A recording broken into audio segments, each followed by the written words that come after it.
Assalamualaikum warahmatullahi wabarakatuh. Kami dari kelompok 2 akan mempresentasikan hasil diskusi kami dengan materi komunikasi kelompok dengan anggota 1. Arif Wibowo, 2. Serena Anodita Eka Pramudita, ketiga Dwi Bulan Reskiana, keempat saya sendiri Lina Destiani, dan yang kelima ada Febrina Rahma Fatana.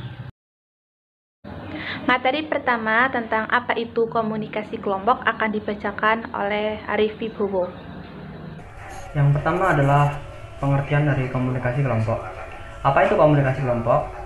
Komunikasi kelompok adalah komunikasi yang berlangsung antara beberapa orang dalam satu kelompok kecil seperti dalam rapat, pertemuan, konferensi, dan sebagainya. Itu menurut Anwar Arifin 1984. Michael Burgon dalam Wirianto 2005 mendefinisikan komunikasi kelompok sebagai interaksi secara tahap tatap muka antara 3 orang atau lebih dengan tujuan yang telah diketahui, seperti berbagi informasi, menjaga diri, pemecahan masalah, yang mana anggota-anggotanya dapat mengingat karakteristik pribadi anggota-anggota yang lain secara tepat.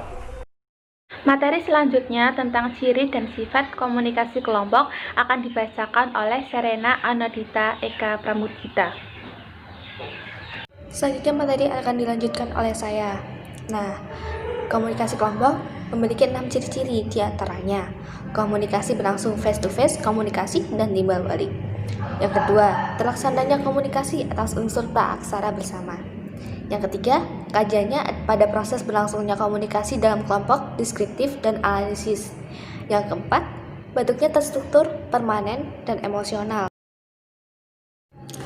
Nah, selanjutnya adalah sifat komunikasi dalam kelompok. Yang pertama, yaitu kelompok berkomunikasi melalui tatap muka.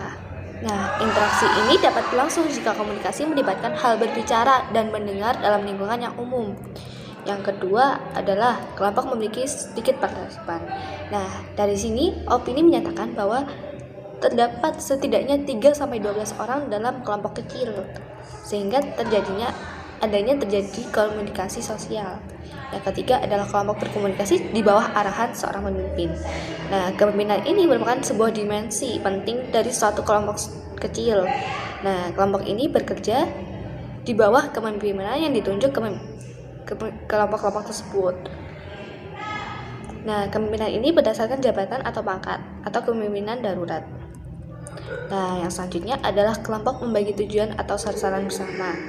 Nah, untuk menjadi sebuah kelompok, para anggota harus membagi tujuan utama untuk menjadi sebuah tim yang efektif. Sebuah kelompok harus memiliki identitas yang sama dan ditujukan oleh cita-cita dan tujuan bersama. Dan yang terakhir adalah anggota kelompok memiliki pengaruh atas satu sama lain.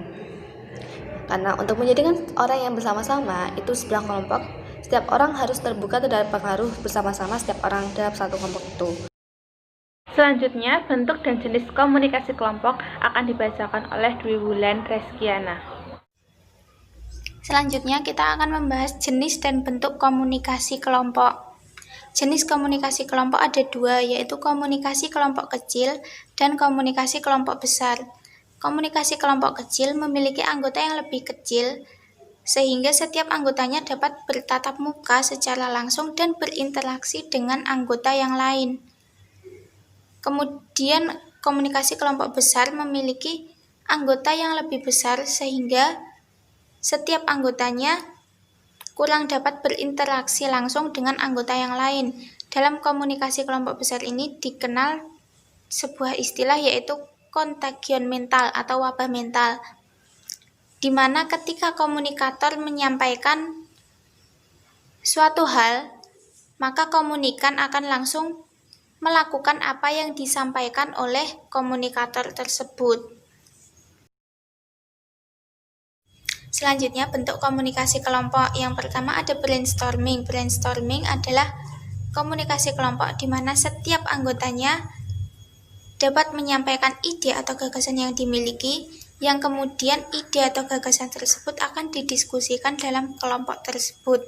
Kemudian ada polarisasi. Polarisasi adalah sebuah diskusi kelompok di mana beberapa anggota telah memiliki sikap dan mendukung salah satu tindakan yang akan didiskusikan dalam kelompok tersebut. Kemudian ketika diskusi kelompok berlangsung, beberapa anggota tersebut semakin memperkuat keyakinannya tersebut, dan tidak jarang mereka enggan untuk memperoleh masukan dari anggota yang lain. Kemudian ada groupthink. Groupthink merupakan salah satu permasalahan komunikasi kelompok di mana anggota kelompok tersebut merasa takut pada pimpinannya, sehingga mereka takut untuk menyampaikan tanggapan terhadap apa yang dilakukan oleh pimpinannya. Kemudian ada web conferencing. Web conferencing adalah komunikasi kelompok yang dilakukan secara tertulis, di mana anggotanya menuliskan ide atau gagasannya yang kemudian akan diberikan tanggapan oleh anggota yang lain secara tertulis. Kemudian ada groupware dan centralist forum. Groupware atau centralist forum ini hampir sama dengan web conferencing, di mana diskusi kelompok dilakukan melalui perangkat lunak. Namun dalam groupware ini memiliki fitur yang lebih kompleks dibandingkan web conferencing. Kemudian ada diskusi meja bundar. Diskusi meja bundar adalah diskusi dengan format tempat duduk anggotanya itu bundar. Tujuannya adalah untuk mempermudah setiap anggotanya untuk berinteraksi dengan anggota yang lain. Kemudian ada diskusi panel. Diskusi panel adalah diskusi yang diikuti oleh beberapa ahli untuk menyelesaikan suatu masalah. Diskusi panel ini bertujuan untuk menyelesaikan masalah yang ada dengan bantuan beberapa ahli dari berbagai bidang. Kemudian ada simposium. Simposium adalah pidato pendek yang menyajikan sebuah topik yang membahas pro dan kontra dari masalah tersebut. Tujuan dari simposium adalah sebagai sumber rujukan untuk menyelesaikan suatu masalah. Kemudian ada forum atau ceramah. Forum atau ceramah adalah diskusi terbuka untuk khalayak, di mana khalayak dapat menanggapi dan memberikan pertanyaan terkait materi yang dibahas. Selanjutnya, ada faktor yang mempengaruhi keefektifan kelompok yang akan dibacakan oleh saya. Ada 2 faktor yang mempengaruhi keefektifan komunikasi kelompok. Yang pertama, ada faktor situasional karakter kelompok yang terdiri dari A. Ukuran kelompok. Hubungan antara ukuran kelompok dan prestasi kerja tergantung pada tugas kelompok. Tujuan kelompok juga mempengaruhi hubungan prestasi dan ukuran kelompok. Selain itu, dalam suatu kelompok semakin banyak anggotanya, maka interaksi antar anggotanya semakin berkurang, sehingga jumlah anggota yang tidak terlalu banyak jauh lebih efektif dalam suatu kelompok. B. Ada jaringan komunikasi. Jaringan seperti roda akan menghasilkan interaksi yang lebih cepat dan terorganisir dalam suatu kelompok. Kohesi kelompok adalah kekuatan yang mendorong anggota kelompok untuk tetap tinggal dalam kelompok tersebut. Kohesi diukur oleh berbagai faktor, yaitu ketertarikan sesama anggota secara interpersonal, ketertarikan anggota pada kegiatan kelompok, sejauh mana anggota tertarik pada kelompok untuk memuaskan kebutuhan personal. D. Ada kepemimpinan. Kepemimpinan adalah komunikasi yang positif yang mempengaruhi kelompok untuk bergerak ke arah tujuan kelompok. Yang kedua, ada faktor personal karakteristik kelompok yang terdiri dari A. Kebutuhan interpersonal. William Shishole merumuskan teori FIRO, Fundamental Interpersonal Relation Organization. Menurut teori ini, orang memasuki kelompok karena didorong oleh 3 kebutuhan interpersonal. Yang pertama, ingin masuk menjadi bagian kelompok. Yang kedua, ingin mengendalikan orang lain dalam suatu tatanan hierarki. Yang ketiga, mereka ingin memperoleh keakraban emosional dari anggota kelompok yang lain. Selanjutnya, B. Tindakan komunikasi. Bila kelompok bertemu, terjadilah pertukaran informasi. C. Peranan anggota. Seperti halnya tindakan komunikasi, peranan yang dimainkan oleh anggota kelompok dapat membantu menyelesaikan tugas kelompok.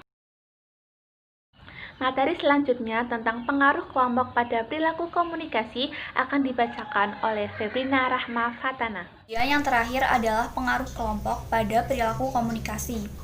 Ada 3 macam pengaruh kelompok, yaitu yang pertama adalah konformitas atau conformity.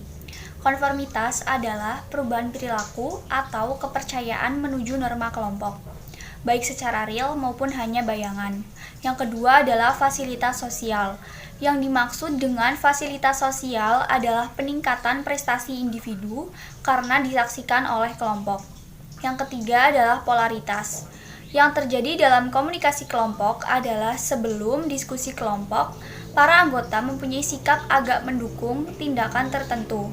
Setelah diskusi, mereka akan lebih kuat lagi mendukung tindakan itu. Sebaliknya, nilai sebelum diskusi, para anggota kelompok akan menentang tindakan tertentu.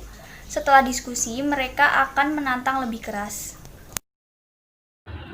Baik, dari pemaparan tadi dapat kita simpulkan bahwa komunikasi kelompok adalah komunikasi tatap muka dan memiliki susunan rencana kerja tertentu untuk mencapai tujuan kelompok. Komunikasi kelompok memiliki sifat yang hampir sama dengan komunikasi interpersonal.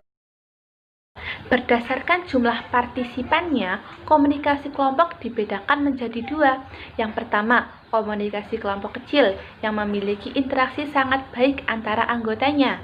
Yang kedua, komunikasi kelompok besar yang komunikasi anggotanya kurang efektif karena banyaknya anggota.